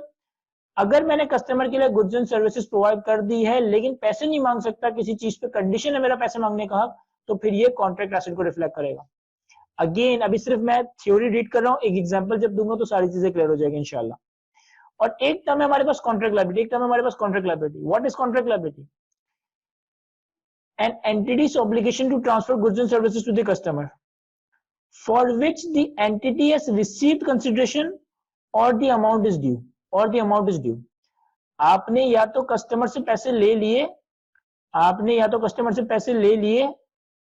या फिर पैसे मांगने का हक एस्टेब्लिश हो गया, या फिर आपका अमाउंट ड्यू हो गया। इन दोनों में से कोई एक बात, या तो मैंने कस्टमर से पैसे ले चुका हूं कस्टमर से, या पैसे मांगने का हक एस्टेब्लिश हो चुका है, लेकिन अभी गुड्स एंड सर्विसेज प्रोवाइड नहीं किए, गुड्स एंड सर्विसेज प्रोवाइड करूंगा फ्यूचर में, तो ये कॉन्ट्रैक्ट लायबिलिटी को रिफ्लेक्ट करेगा।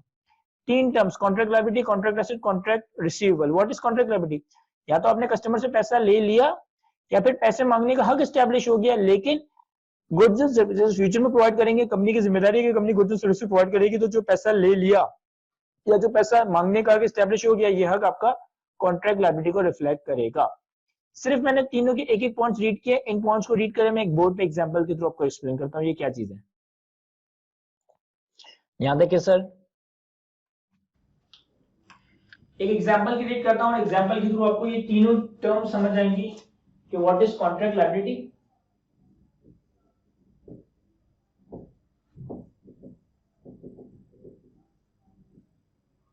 What is contract asset and what is receivable या कॉन्ट्रैक्ट रिसीवेबल। इन तीनों चीजों को हम एक साथ एक एग्जांपल में समझेंगे अच्छे से। लेट्स से कि हमने जो है ना एफएफआर का बैच शुरू किया, ठीक है।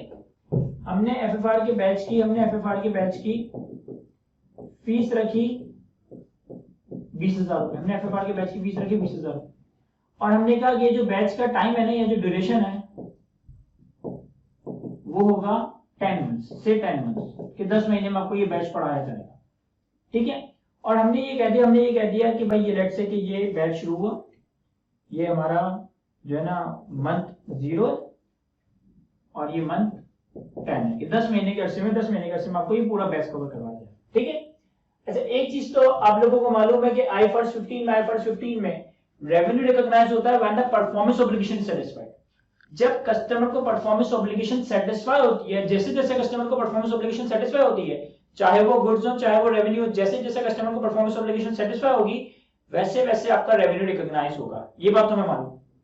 अब मैंने एफएफआर का बैच शुरू किया, यहाँ पे 10 महीनों में ये बैच कंप्लीट होगा और हमने 20,000 रुपए की फीस रखी, लेट्स से कि मैंने ये पॉलिसी अनाउंस कर दी कि आपको जो पैसे देने ना वो 2 महीने के बाद देने, fee will be recoverable after 2 months, या मैं कह लूं कि आफ्टर 20% कोर्स कंप्लीशन। अच्छा, मैं कुछ अजम्पशन भी लूंगा क्योंकि मुझे कॉन्सेप्ट समझाना है, तो मैं क्या कह रहा हूं कि भाई मैंने ये अजम्पशन ही ले रहा हूं कि 2 महीने बाद पैसे देने, आपको तो डे 1 पे पैसे देने होंगे, कि डे 1 पे हमने कोर्स शुरू किया, 10 महीने का एफएफआर का ये कोर्स होगा, और जो है ना मैंने कह दिया कि भाई 2 महीने बाद आपसे पैसे मांगे जाएंगे, अभी कोई पैसे नहीं मांगे जाएंगे, 2 महीने तक पढ़ो, 2 महीने बाद आपसे पैसे मांगे जाएंगे जब कोर्स को 2 महीने कंप्लीट हो जाएंगे या 20% कोर्स कंप्लीट हो गया होगा, या तो मैं कहूँ 2 महीने, या मैं कहूँ कि 10 में से 2 महीने पढ़ा दिया तो 20% कोर्स कंप्लीट होगा। अच्छा, आम हालात में मैं समझता हूँ कि यार ये टीचिंग सर्विसेज जो है ना मेरी, ये टीचिंग सर्विसेज जो है ना, इसका मैं जो रेवेन्यू है ना वो टाइम प्रोपोर्शनेट बेसिस पर रिकॉर्ड करूंगा। 1 महीना पढ़ाया तो 1/10 रेवेन्यू रिकॉर्ड कर दूंगा, 2 महीने पढ़ाया तो 2/10, 3 महीने पर आया तो 30%, 40%, 50%, और over the period straight line basis पे मैं रेवेन्यू रिकॉर्ड करता रहूंगा, और ये मैंने पॉलिसी पूरी बना दी। ठीक हो गया। अब एक स्टूडेंट आता है, केस 1,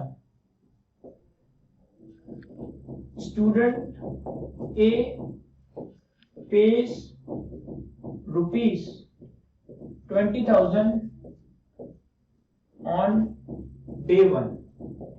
एक बच्चा आता है मेरे पास, वो मुझे पहले दिन ही पूरे 20,000 पे कर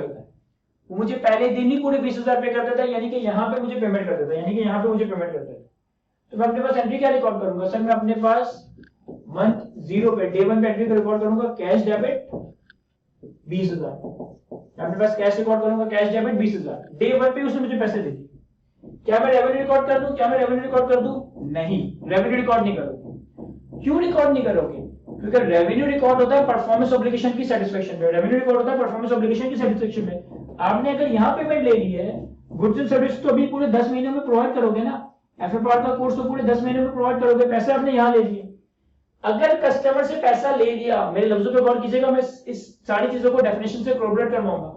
अगर मैंने कस्टमर से पैसा ले लिया, गुड्स एंड सर्विस फ्यूचर में देना है, ये क्या चीज थी सर? ये चीज कॉन्ट्रैक्ट लायबिलिटी को रिफ्लेक्ट करेगी। What is contract liability? An entity's obligation to provide goods and services. एक कंपनी की जिम्मेदारी to transfer goods and services, customer को गुड्स एंड सर्विसेज देना, for which it has received consideration, जिसके लिए उसने कंसीडरेशन रिकवर कर लिया है। डे 1 पे मैं क्या करूंगा? अगर उसने मुझे यहाँ पैसे दे दिए, कैश डेबिट कॉन्ट्रैक्ट लायबिलिटी। अब जैसे जैसे मैं पढ़ाता जाऊंगा, फिर क्या होगा? लेट्स से कि मैंने पहला महीने पढ़ाया, और मेरी कंपनी मंथली रिपोर्टिंग करती। जब मैं पहले महीने पढ़ाऊंगा उसे, तो मुझे 1 महीने का रेवेन्यू रिकॉर्ड करना चाहिए। यस सर, आप अपने पास contract liability debit revenue credit कर दोगे 2,000। सर ये 2,000 कहां से आया? सर 20,000 की फीस है, और 10 महीने पढ़ाऊंगा तो 1/10 करके मैंने 2,000 रुपए का रेवेन्यू, 1/10 करके मैंने 2,000 रुपए। अब जैसे जैसे इसको पढ़ाता जाऊंगा, हर महीने contract liability debit revenue credit entries बनती जाएंगी। तो ये तो हमने कॉन्सेप्ट समझा कॉन्ट्रैक्ट लायबिलिटी का। ठीक हो गया? अब सुनिएगा केस 2। मेरे स्कूल की पॉलिसी ये है, ये पॉलिसी चेंज नहीं कर रही, ये चेंज नहीं हो रही पॉलिसी, मैंने ये बना दी। पॉलिसी क्या बनाई थी? 10 महीने का कोर्स, 20,000 की फीस, ड्यूरेशन 10 महीने का होगा, पेमेंट आपको करनी है 2 महीने के बाद, पेमेंट आपसे मांगी जाएगी 2 महीने के बाद, जब कोर्स 20% कंप्लीट हो जाए या 2 महीने हो जाए। एक स्टूडेंट मेरे पास आया जिसने मुझे कोई पेमेंट नहीं की 2 महीने तक। दूसरा महीना खत्म होने के बाद भी पेमेंट नहीं कर रहा, मैं उससे फॉलोअप ले रहा हूं, और फॉलोअप लेने के बाद मुझे फाइनली वो पे करता है तीसरे महीने का। एक कस्टमर आया मेरे पास जिससे मुझे डे 1 पे कोई पेमेंट नहीं की, पहला महीना गुजर गया, दूसरा महीना गुजर गया, फ्री में पढ़ता रहा, कोई पेमेंट नहीं हुई। जब 2 महीने खत्म हुए तो मेरी एडमिन उसको पैसे मांगेगी, लेकिन उसने मुझे और रुलाया, और मुझे रुला के उसने जो ना 3 महीने के बाद पेमेंट की है। तो स्टूडेंट भी पे ₹20,000 at the end of 3rd month। एक बच्चा ऐसा आता है जो 2 महीने भी फ्री में पढ़ता है, पैसे नहीं देता, चलो कोई बात नहीं, मैं नहीं बोला था 2 महीने तक पैसे नहीं मांगूंगा, फिर भी पैसे नहीं दे रहा, फिर भी रुला रहा है मुझे, और फाइनली उसने जाकर मुझे 3 महीने के बाद पेमेंट की। अब देखिए एंट्री क्या बनेगी, सर सबसे पहले मुझे बताएं मंथ 0 पे, यानी कि डे 1 पे कोई एंट्री बनेगी। डे 1 पे क्या एंट्री बनेगी? सर अगर मैं डे 1 की बात करूं तो इसने सिर्फ अभी एडमिशन लिया है। अच्छा, मैं आपसे कह रहा था कि मैं अज्यूम कर रहा हूं, कुछ अजम्पशन लूंगा, तो मैंने एक अजम्पशन ली है। क्या अजम्पशन ली है? कि जिस बंदे ने एडमिशन लिया वो क्या लिखता है कि वो कहीं और नहीं जा सकता। एक बंदा अगर यहाँ पे आके एडमिशन ले रहा है, तो ये नहीं होगा कि वो 2 महीने में पढ़ के चला जाए। अगर एडमिशन ले लिया है तो ये बच्चा जो है मेरा कंफर्म स्टूडेंट है, ये कहीं नहीं जाता, ये कहीं भाग नहीं सकता, इसको मुझसे पढ़ना पड़ेगा। ये मैंने एक असम्पशन लिए, एक सिनेरियो समझाने। एक बच्चा 3 महीने बाद पेमेंट करता है, एक बच्चा 3 महीने बाद पेमेंट करता है। अब मुझे पता है मंथ 0 पे कोई एंट्री बनेगी तो क्या बनेगी सर? अगर मैं मंथ 0 की बात करूं ना मुझे पैसे मिले, ना मैंने कस्टमर को, ना मैंने अपने स्टूडेंट को कोई गुड्स एंड सर्विसेज प्रोवाइड किए, ना मुझे पैसा मिला है, ना मैंने अपने कस्टमर को कोई गुड्स एंड सर्विस प्रोवाइड किए, तो मंथ 0 पे तो कोई एंट्री नहीं बनेगी। मंथ 0 पे तो या डे 1 पे तो कोई एंट्री नहीं बनेगी। सर पहले महीने का आखिर आया, क्या पहले महीने के आखिर में पैसा मिल गया? नहीं सर, पहले महीने के आखिर में भी पैसा नहीं मिला। पैसा तो कब मिला? 3 महीने के बाद। पैसा कब मिला? 3 महीने के बाद। पहले महीने का आखिर आया। सर अब क्या एंट्री बनेगी? सर अभी पैसा तो नहीं मिला, एंट्री क्यों बनाएंगे? सर मुझे पैसा नहीं मिला, मैं कह रहा हूं मुझे पैसा नहीं मिला, ठीक है, लेकिन मैंने 1 महीने तक उसको पढ़ा तो दिया है ना, तो 1 महीना जो मैंने उसको पढ़ाया उसका मुझे रेवेन्यू रिकॉर्ड करना है। यस सर, आपको रेवेन्यू रिकॉर्ड करना है, तो मैं एंट्री क्या रिकॉर्ड करूंगा? रेवेन्यू P&L में क्रेडिट 2000। सर अगेन 2000 कैसा आया? 20,000 मल्टीप्लाई को 1/10 या 20,000 मल्टीप्लाई को 10% आया, रेवेन्यू क्रेडिट हो जाएगा। अब डेबिट क्या होगा? रिसीवेबल की डेफिनेशन क्या थी? Sir receivable is the unconditional right. क्या मैं उससे 2000 रुपए मांग सकता हूं? नहीं सर, 2000 रुपए आप जब तक नहीं मांग सकते जब तक कि कोर्स 20% कंप्लीट ना हो जाए। 2000 आप तब तक नहीं मांग सकते जब कि कोर्स 20% कंप्लीट ना हो जाए। तो मेरा राइट टू रिसीव अभी अनकंडीशनल नहीं हुआ, ये कंडीशनल है, सब्जेक्ट टू 20% से कंप्लीशन होता है कोर्स। तो मैं अब डेबिट क्या करूं? सर अब आपके पास डेबिट होगा कॉन्ट्रैक्ट एसेट। मैंने कॉन्ट्रैक्ट एसेट डेबिट रेवेन्यू या एसेट लिखा, मैंने contract asset debit revenue credit कर दिया। क्यों?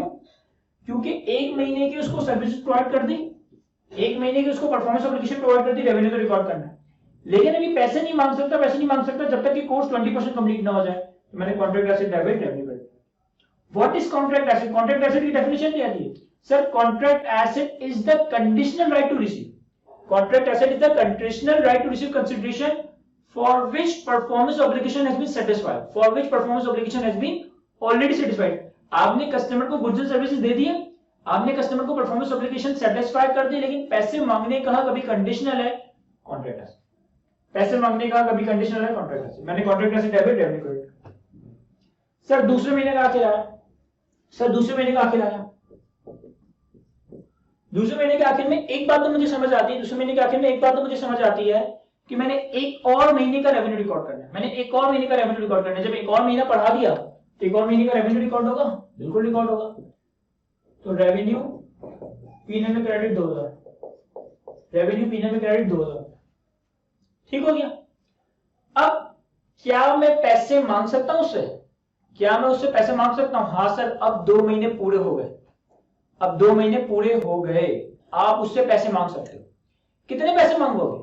सर पूरे 20,000 मांगूंगा, बोलूंगा 2 महीने पूरे हो गए, टाइम खत्म हो गया, 20% कोर्स कंप्लीट हो गया, लाए अब पूरे 20,000 दें। मैं अपने पास एंट्री बनाऊंगा रिसीवेबल डेबिट 20,000 से।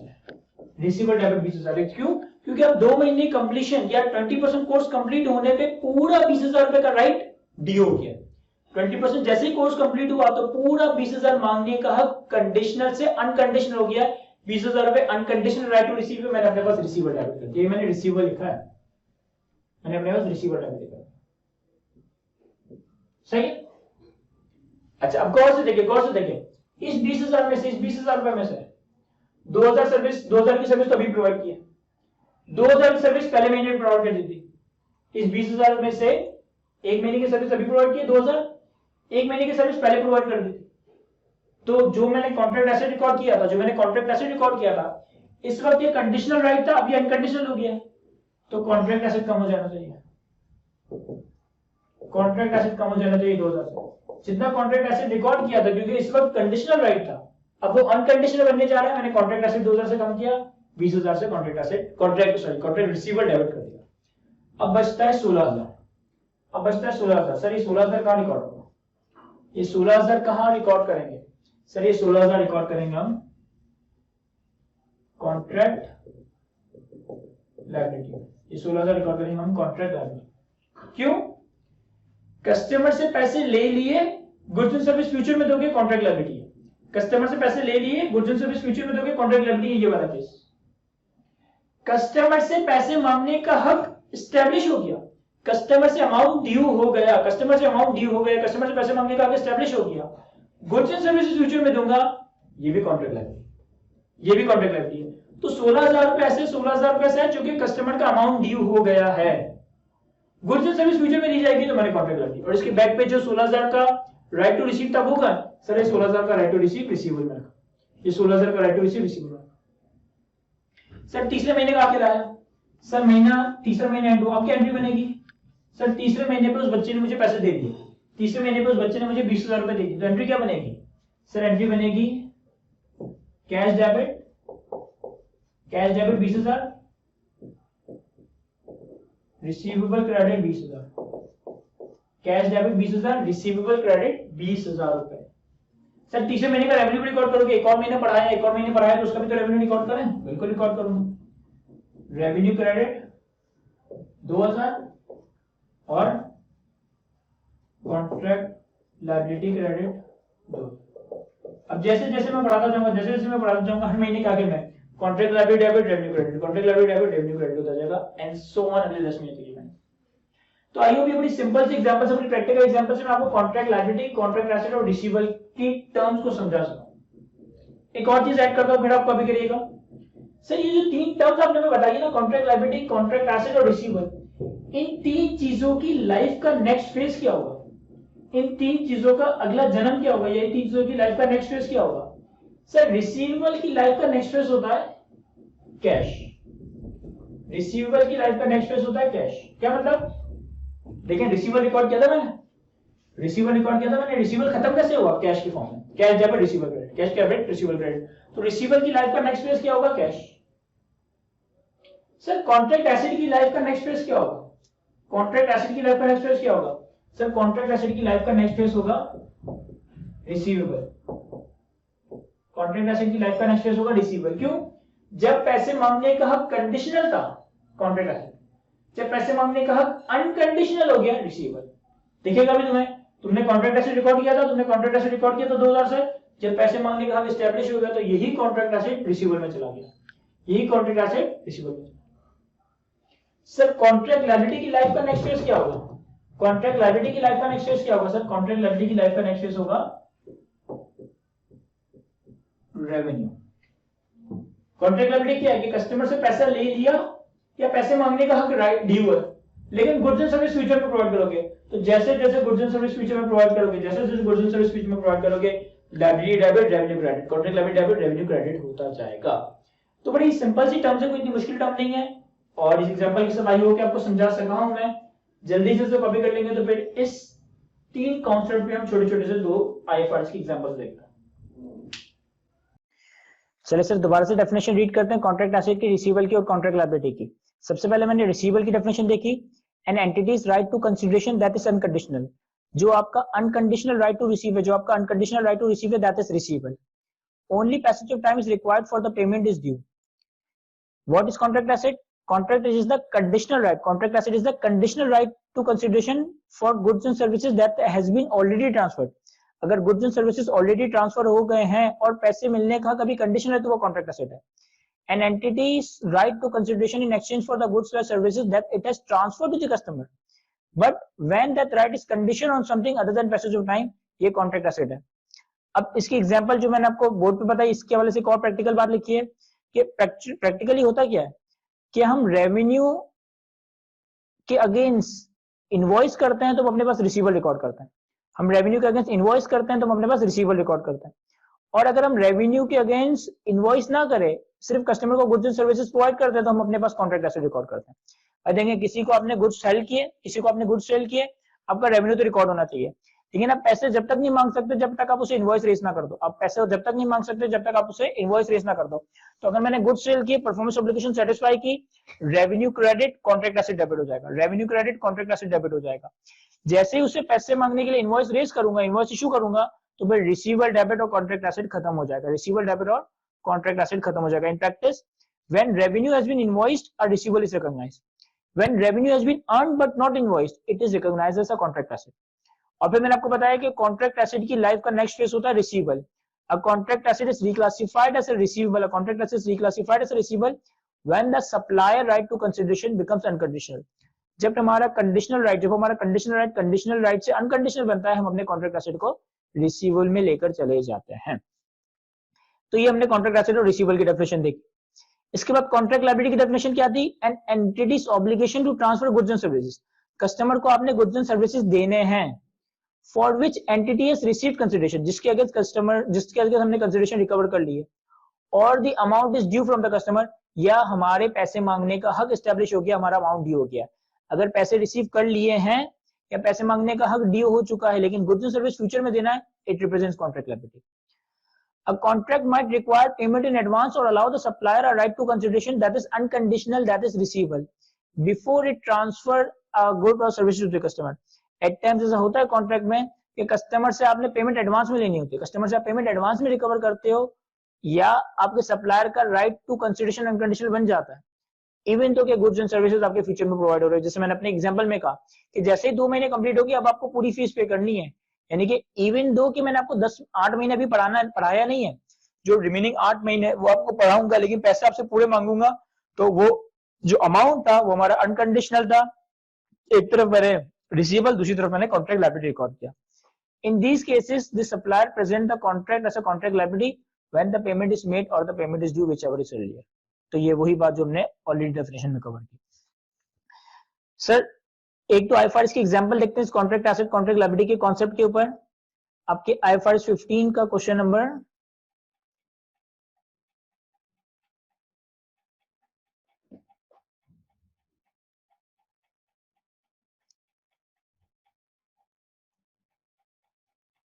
31. क्वेश्चन नंबर 31 है हमारे पास. Contract liability and contract receivable का डेफिनेशन है. आईएफआरएस 15 की इलस्ट्रेटिव एग्जांपल नंबर 38 है. रीड करता हूं इसे. Case 1 cancellable contract, case B non cancellable contract. पहले मैं सवाल रीड करता हूं, फिर कैंसिलेबल क्या है, नॉन कैंसिलेबल क्या है, उस पर थोड़ी बात कर लेंगे. On 1st January 2019, an entity entered into a cancelable contract. An entity entered into a cancelable contract to transfer a product to a customer on 31st March 2019. 1st January 19 पे contract हुआ है कि 31 मार्च 2019 में गुड्स देने. The contract required the customer to pay consideration of 1000 in advance on 31 मार्च 2019. और contract में ये decide हुआ है कि कस्टमर 31 जनवरी, कॉन्ट्रैक्ट में ये डिसाइड हुआ है कि कस्टमर 31 जनवरी 2019 पे हमें 1000 रुपए एडवांस में पे कर देगा. द कस्टमर पे द कंसिडरेशन ऑन 1 मार्च 2019. लेकिन कस्टमर एक्चुअल में कब पे कर रहा है सर? कस्टमर एक्चुअल में पे कर रहा है 1 मार्च 2019 पे. The entity transfer the product on 31 मार्च 2019 और हमने इसको गुड्स डिलीवर कैसे कब किए? जो हमने वादा किया था 31 मार्च 2019 पे हमने गुड्स डिलीवर कर दिए. सर जरा रिपीट करें, देखें 1 जैन पे कॉन्ट्रैक्ट साइन हो रहा है, 31 जैन पे पेमेंट करनी है, 1 मार्च पे एक्चुअल में पेमेंट हुई और 31 तारीख को गुड्स डिलीवर कर दिए. ये कॉन्ट्रैक्ट डेट है, सही है. ये हमारी पेमेंट की ड्यू डेट है, डीडी लिख देता हूं, ड्यू डेट. ये हमारी पेमेंट डेट है, पीडी.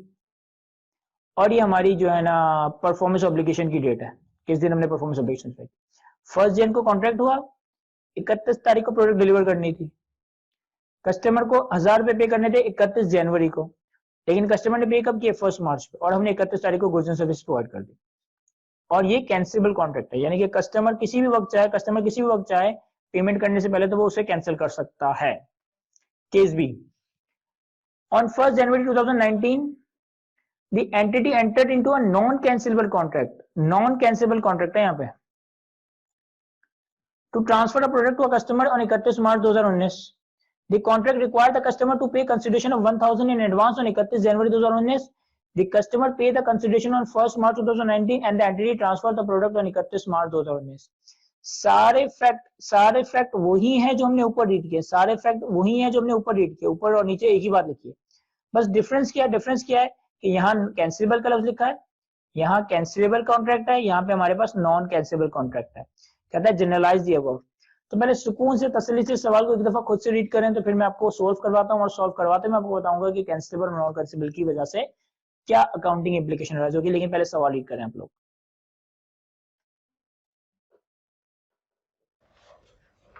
यहाँ देखिए सर, सॉल्व करते हैं आपके आईएफआरएस की 15 की इलस्ट्रेटिव एग्जांपल नंबर 38 है ये.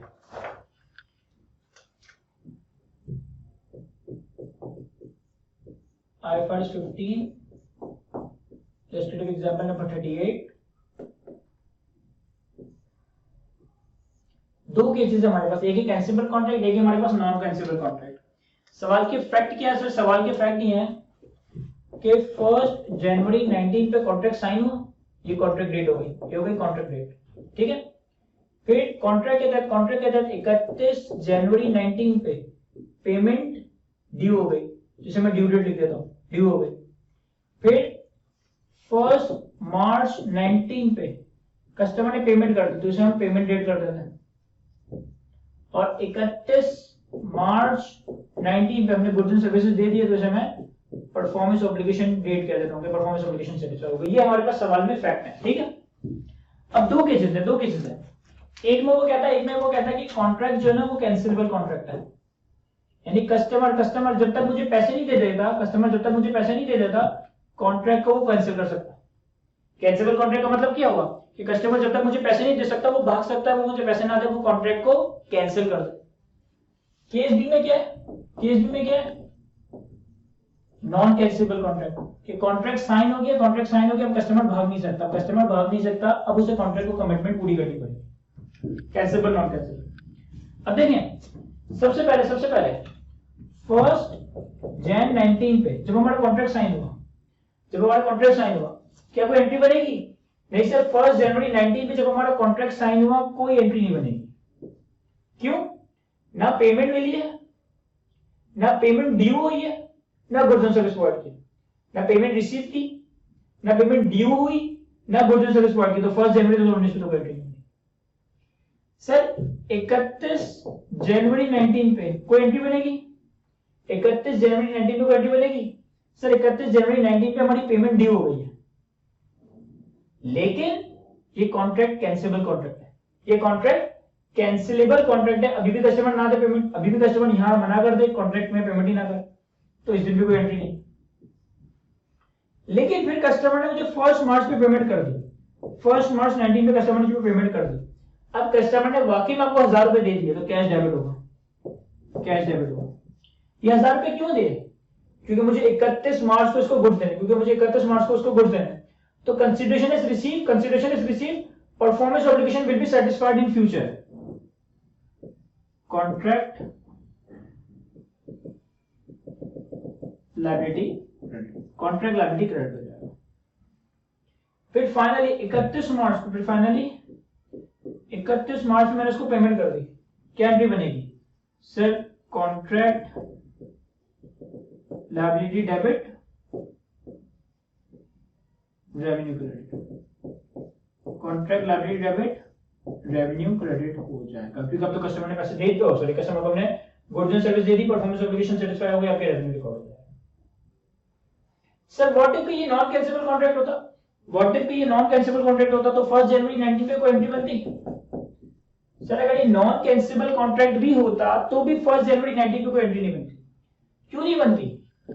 क्योंकि अभी सिर्फ कॉन्ट्रैक्ट हुआ है, ना पैसा मिला है, ना पैसे मिलने का हक ड्यू हुआ है, ना गुड्स एंड सर्विस प्रोवाइड की, ना पैसा मिला है, ना पैसे मिलने का हक ड्यू हुआ है, ना गुड्स एंड सर्विस प्रोवाइड की, तो 1 जनवरी 19 पे तो कोई एंट्री नहीं बनती।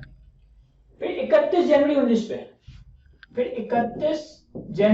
एंट्री बनाऊंगा? सर 31 जनवरी 19 पे कॉन्ट्रैक्ट ड्यू हो गया, 31 जन पे पेमेंट ड्यू हो गई। अब की बार पेमेंट जो ड्यू हुई है वो एक नॉन कैंसिलेबल कॉन्ट्रैक्ट में ड्यू हुई, यानी कि कस्टमर भाग नहीं सकता, एंट्री क्या बनेगी? Receivable debit. क्यों?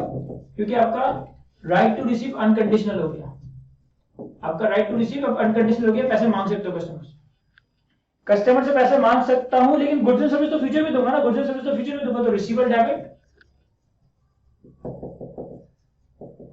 Contract liability credit. फिर कस्टमर ने 1 तारीख को पेमेंट कर दी, 1 मार्च पे पेमेंट कर दी, 1 मार्च 19 पे कैश डेबिट हो जाएगा, रिसीवेबल क्रेडिट हो जाएगा, क्योंकि पेमेंट ही मिल गई मुझे।